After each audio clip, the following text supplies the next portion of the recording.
കോഴിക്കോട് താമരശ്ശേരി കട്ടിപ്പാറയിൽ മാലിന്യ സംസ്കരണ പ്ലാന്റിനെതിരായ നാട്ടുകാരുടെ പ്രതിഷേധം അക്രമാസക്തമായി. മാലിന്യ സംസ്കരണ കേന്ദ്രത്തിനും വാഹനങ്ങൾക്കും പ്രതിഷേധക്കാർ തീയിട്ടു. പോലീസ് ലാത്തിചാർജിൽ നിരവധി പേർക്ക് പരിക്കേറ്റു. റൂറൽ SP അടക്കം 16 പോലീസുകാർക്കും സംഘർഷത്തിൽ പരിക്കേറ്റു. ആസൂത്രിത അക്രമമാണ് നടന്നതെന്ന് DIG യതീഷ് ചന്ദ്ര പറഞ്ഞു. ഫ്രഷ് കട്ട് അറവ് മാലിന്യ സംസ്കരണ ഫാക്ടറിക്കെതിരെ കഴിഞ്ഞ 5 വർഷത്തിലധികമായി മേഖലയിൽ പ്രതിഷേധങ്ങൾ നടക്കുന്നുണ്ട്. 3 പഞ്ചായത്തുകളിലെ ജനജീവിതത്തെ ഫാക്ടറി പ്രവർത്തനം ദുസ്സഹമാക്കുന്നുവെന്നാണ് നാട്ടുകാരുടെ പരാതി. ഉച്ചയോടെ പ്രതിഷേധം നിയന്ത്രണാതീതമായി. പ്രതിഷേധക്കാർക്ക് നേരെ പോലീസ് കണ്ണീർവാതകം പ്രയോഗിച്ചപ്പോൾ പോലീസിന് നേരെ നാട്ടുകാർ തുടരെ കല്ലെറിഞ്ഞു. കല്ലേറിൽ റൂറൽ SP-യും താമരശ്ശേരി SHO-യും അടക്കം 16ഓളം പോലീസുകാർക്ക് പരിക്കേറ്റു.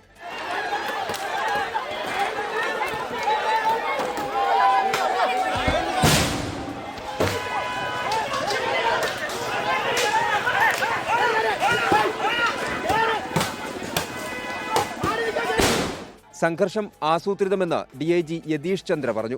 സ്ത്രീകളെയും കുട്ടികളെയും മനുഷ്യകവചമാക്കി അക്രമം നടത്തി. അക്രമത്തിന് പിന്നിൽ ചില തൽപര കക്ഷികൾ. ഇവരെ തിരിച്ചറിഞ്ഞിട്ടുണ്ടെന്നും യതീഷ് ചന്ദ്ര. ഇൻട്രസ്റ്റഡ് പാർട്ടീസ് ഉണ്ടോ എന്നാണ് ഞങ്ങൾക്ക് അറിയുള്ളത്. അറ്റാക്ക് അവർ പ്ലാൻ ചെയ്തിട്ടുണ്ടായി. കുട്ടികളിന് പിന്നെ സ്ത്രീകളിന് നമ്മളെ ഫ്രണ്ട് ഹ്യൂമൻ ബാരിക്കേഡായിട്ട് ഉപയോഗിച്ചു. ഏതോ 1-2 ആളുകൾ അവരവർ സ്വകാര്യ കാര്യങ്ങൾ നടപ്പിലാക്കാൻ വേണ്ടി പിന്നെ കുറച്ച് മൈലേജുകൾ കൊണ്ടുവരാൻ വേണ്ടി പാവപ്പെട്ട കുട്ടികൾ പാവപ്പെട്ട ആളുകളെ ഒരു ഫ്രണ്ടിൽ വെച്ചിട്ട് പുറകിൽ ഈ ഒരു കാര്യം ചെയ്തിട്ടുണ്ട്. എല്ലാ അനുമതികളോടും കൂടിയാണ് ഫാക്ടറി പ്രവർത്തിക്കുന്നതെന്നാണ് സ്ഥാപന മേധാവിമാർ പറയുന്നത്. സംഘർഷത്തിൽ നടപടി ശക്തമാക്കാൻ പോലീസ് തീരുമാനിച്ചു. നാളെ അറസ്റ്റ് അടക്കമുള്ള നടപടികളിലേക്ക് കടന്നേക്കും.